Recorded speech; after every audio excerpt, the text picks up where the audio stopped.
Vichy period. And once the leading French historians kind of worked through the effects of Vichy on mainland France, the French historians have generally turned to the colonial period.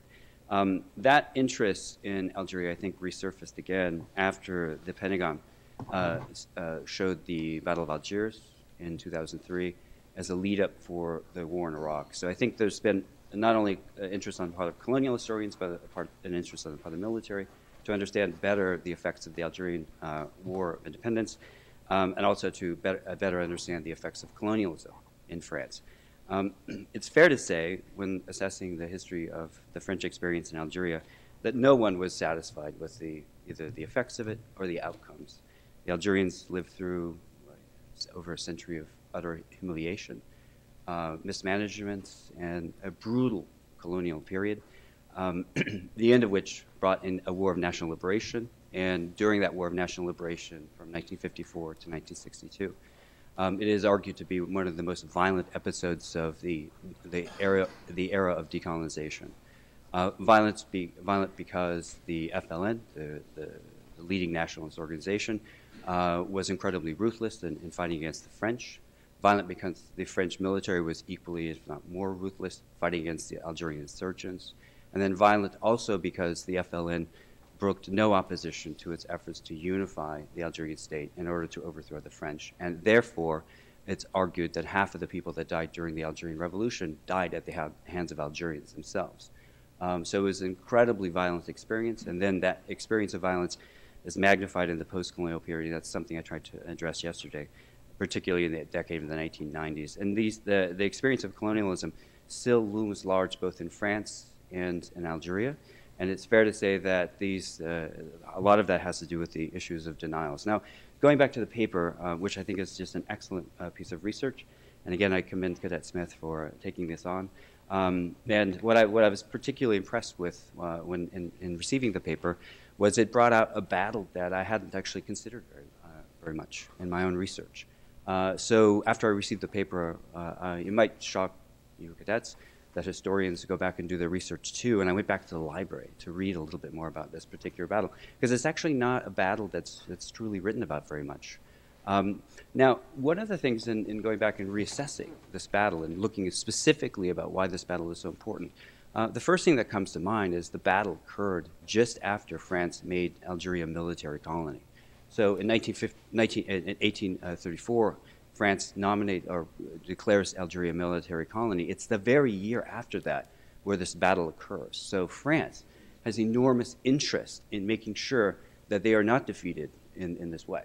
So they were particularly concerned with the defeat, the way in which the Algerian insurgency, if you want to call it that, was able to outmaneuver and outshoot the French forces.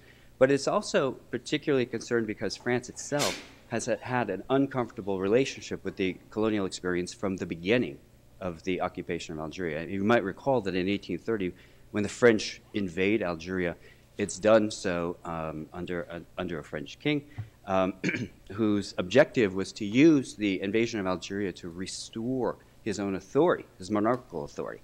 And it might be an interesting lesson for you to think about that it failed, because actually it was on the very day that the French declare victory in Algeria in 1830, in July of 1830, that his monarchy falls.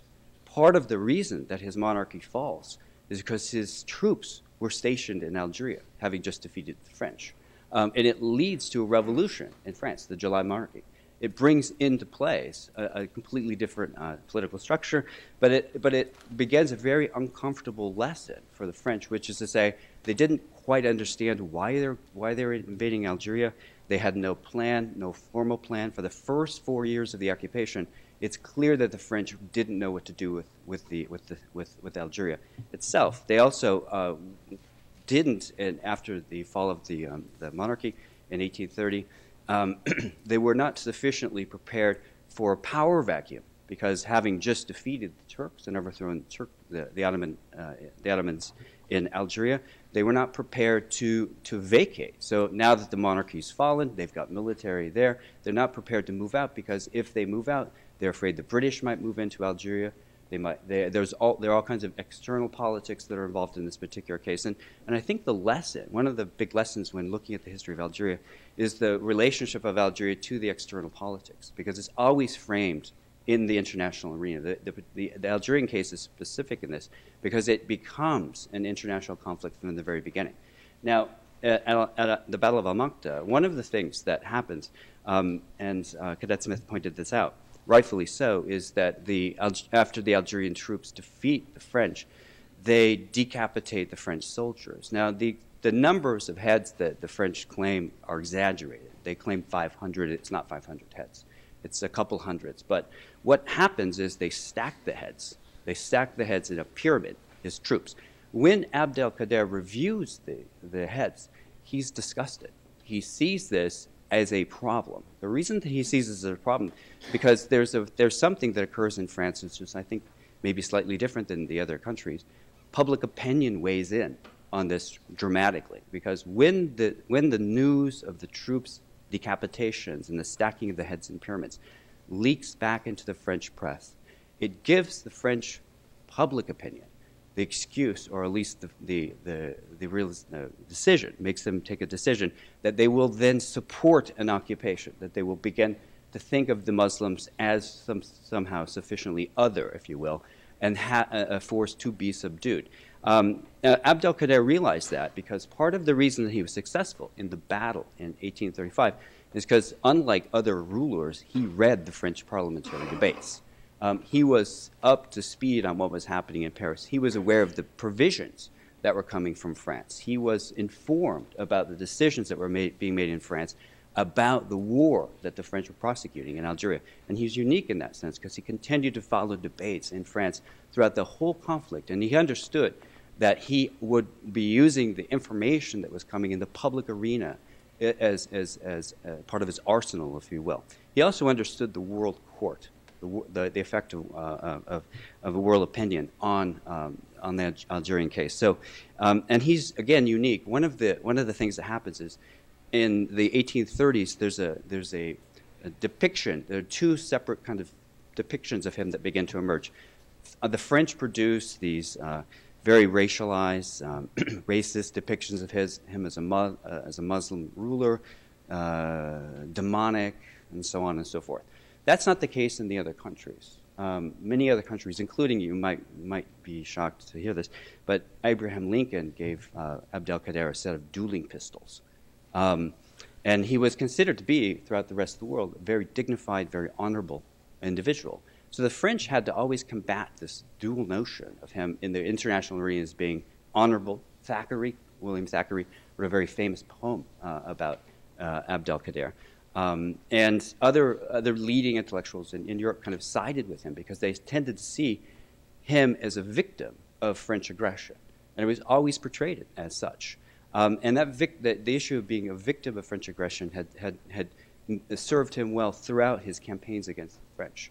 And in this particular battle, what's striking is when he reviews the troops, and this is recorded, just a couple things that Cadet Smith did excellently, I think, which is to use primary sources. One of the primary sources that she used is a very famous account of Abdelkader's life. And again, it might be one of these things. If you may have already read it, but the book is called The Life of Abdelkader, and it's written by Charles Churchill. It's the same family of Winston Churchill. Charles Churchill was an anthropologist in the Middle East, and he was a colonial anthropologist for the British. He was there, and we know most of the stories. We know about his account, for example, his view of Al-Makta through Charles Churchill's account. It is a leading primary source. In fact, I was just checking on my iPhone right before this, that it's available on my iPhone. You can download it on an iPhone. And it is a fabulous book. It is the most important text written about Abdelkader's life. So all of you who are interested in Algeria, you can just go online and download this. And what's important about it is the intention of Charles Churchill of writing the book. And remember, this book is written in a tent in the Middle East, and I think it's Syria or Lebanon. He's there in a tent, and Abdelkader is day by day telling him his story of his